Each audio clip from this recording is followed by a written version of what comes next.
Salut les Globetrotters! Alors aujourd'hui on va parler de matériel de randonnée et plus particulièrement de doudounes. On va voir ensemble les avantages et les inconvénients des doudounes en duvet et des doudounes en synthétique.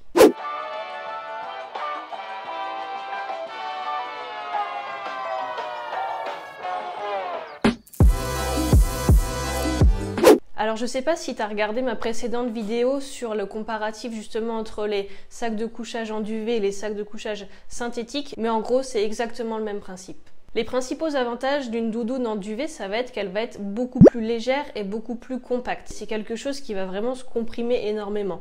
En général, elles sont vendues avec des petites pochettes de façon à ce qu'on ait un volume, voilà, à peu près celui-ci, selon le rembourrage de la doudoune. Et elle va aussi avoir un aspect un peu plus confortable, un peu plus douillet. Quelque chose d'onctueux. On le sent quand on touche une doudoune en duvet et une doudoune en synthétique. On sent qu'au niveau du toucher, celle en duvet est bien plus agréable. Plus légère, plus compacte, plus confortable et aussi plus respirante. En effet, de par les propriétés du duvet et des plumes, la doudoune va avoir tendance à mieux respirer et à moins emmagasiner l'humidité. Et heureusement, parce que un des principaux inconvénients de la doudoune en duvet, c'est justement qu'elle supporte pas l'eau et pas l'humidité non plus. Donc si tu te prends une averse ou si tu transpires un petit peu trop, voilà, la plume va avoir tendance à absorber toute l'humidité et une fois que la plume est comprimée, forcément elle a plus de pouvoir gonflant et elle perd son pouvoir isolant. Autre inconvénient de la doudoune en duvet, c'est qu'elle est super fragile. En général, le tissu qui englobe le rembourrage est très fin, c'est ce qui va permettre aussi d'avoir un produit qui est peu encombrant et qui est léger, mais du coup, ce tissu extérieur va être très fragile et il suffit d'un accroc pour que tu perdes toutes les plumes, pour que tout le duvet ressorte.